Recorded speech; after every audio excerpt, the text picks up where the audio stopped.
सुप्रभात बच्चों, कैसे हैं आप। पिछले वीडियो में हमने भाषा भारती के पाठ 1 पुष्प की अभिलाषा कविता का सास्वर वाचन किया और उसका अर्थ समझा। आज हम इसके अभ्यास प्रश्न करेंगे, तो चलिए शुरू करते हैं। बोध प्रश्न। प्रश्न नंबर पहला है, निम्नांकित शब्दों के अर्थ पुस्तक में दिए शब्दकोश से खोजकर लिखिए। यहाँ शब्द दिए हुए हैं सुरबाला। सुरबाला का अर्थ होता है देवकन्या। पथ, पथ का अर्थ होता है रास्ता। बिंद, बिंद का अर्थ होता है बांधना या बंधना। शीश, शीश का अर्थ होता है सिर। सम्राट, सम्राट का अर्थ होता है राजा। शव, शव का अर्थ होता है मृतक का शरीर या मृत शरीर। इठलाना, इठलाने का अर्थ होता है इतराना। प्रश्न नंबर दूसरा है, निम्नलिखित प्रश्नों के उत्तर लिखिए। प्रश्न का है, देवों के सिर पर चढ़ने के बाद पुष्प के कौन से भाव व्यक्त होते हैं। इसका उत्तर है, देवों के सिर पर चढ़ने के बाद पुष्प अपने भाग्य पर इतराता है। अगला प्रश्न है, पुष्प वनमाली से क्या कह रहा है।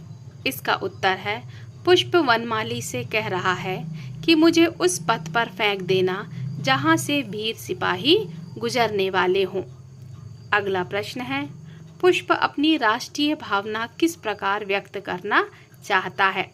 इसका उत्तर है, पुष्प ना तो सुरबाला के गहनों में गूंथा जाना चाहता है, ना ही सम्राटों के शव पर चढ़ना चाहता है और ना ही देवों के सिर पर चढ़ना चाहता है। वह तो उस पथ पर जाना चाहता है जहां से वीर जवान गुजर रहे हों। इससे उसकी राष्ट्रीय भावना व्यक्त होती है। अगला प्रश्न है, पुष्प ने कहां कहां नहीं चढ़ने की इच्छा व्यक्त की है। इसका उत्तर है, पुष्प ने सम्राटों के शव पर और देवों के सिर पर ना चढ़ने की इच्छा व्यक्त की है। प्रश्न तीसरा है, निम्नलिखित पंक्तियों को पढ़कर नीचे लिखे प्रश्नों के उत्तर दीजिए। पंक्ति है, मुझे तोड़ लेना वनमाली, उस पथ पर तुम देना फेंक, मातृभूमि पर शीश चढ़ाने, जिस पथ जाएं वीर अनेक। तो ये पंक्ति दी हुई है, इसी के अनुसार हमें प्रश्नों के उत्तर लिखना है। तो चलिए, पहला प्रश्न है, कविता के कवि का नाम लिखिए। तो जैसा कि हमने पढ़ चुका है, जब हम कविता समझ रहे थे तब मैंने आपको माखनलाल चतुर्वेदी जी का नाम बताया था। माखनलाल चतुर्वेदी जो हैं इस कविता के कवि हैं। अगला प्रश्न है, यह कविता किस पाठ्य पुस्तक से ली गई है, उसका नाम लिखिए।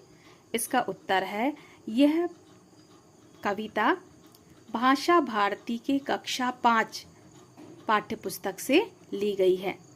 अगला प्रश्न है, इस कविता के पाठ का नाम अर्थात शीर्षक का क्या नाम है। तो हम जानते हैं कि इस कविता के शीर्षक का नाम है पुष्प की अभिलाषा। अगला प्रश्न है, कविता की मुख्य भावना क्या है।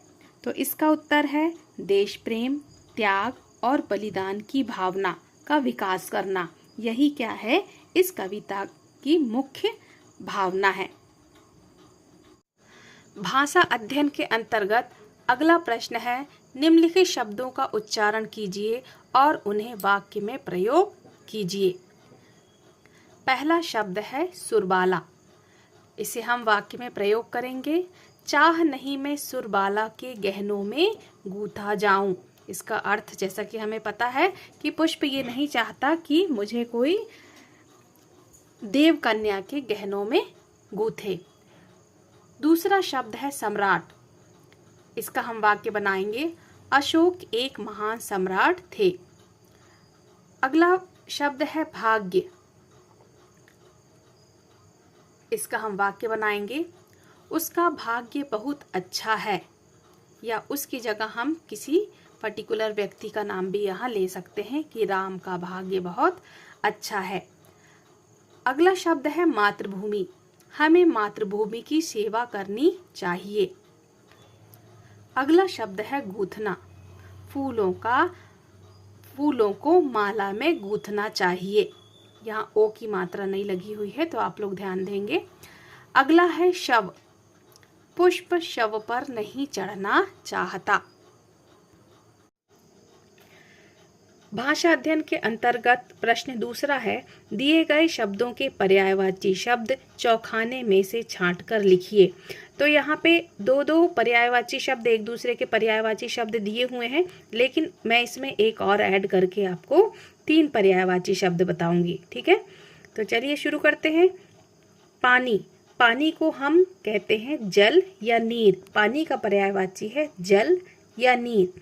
ऐसे ही पृथ्वी का पर्यायवाची है धरती वसुंधरा।